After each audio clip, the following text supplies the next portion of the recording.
हर हर महादेव। आप सबको प्रणाम। जो आप देख रहे हैं वो ध्यान से ज़रा देखिए। दरअसल इसे आग और पानी की चक्र में जीवन की कथा लुची है। जीवन एक संगम है जो इस तरह दिखता है, कभी खुश कभी गम, कभी उच्च की पद कभी नीच की पद में।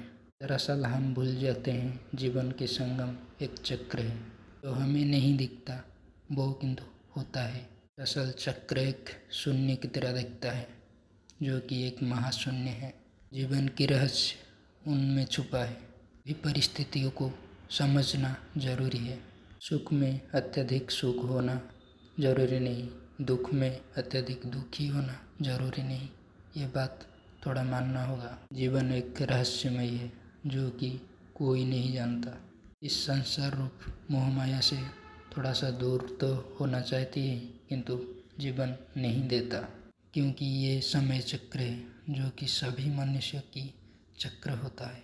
समय चक्र में जितना ही हम बचेंगे उतना दिन ही इस समय चक्र हम बचने नहीं देगा, क्योंकि भगवान की सृष्टि में ये समय चक्र घटता है, बढ़ता है और चलता है।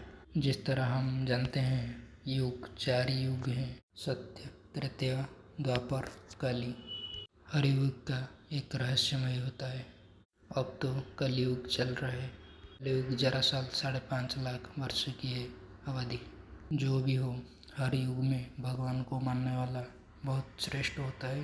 वो भगवान उनकी प्रिय होते हैं और भगवान की प्रिय वो व्यक्ति ही होता है। ये समय चक्र है। जो मानते हैं वो ध्यान करते हैं, जो नहीं मानते वो नहीं करते। भगवान का ये कर्म ही भगवान है, लेकिन कर्म के साथ साथ हमको भगवान की स्मरण भी करना चाहिए, जो कि एक बाट है इस समय चक्र में निकलने का। आज के लिए इतना ही रुकता हूँ। ओम नमः शिवाय।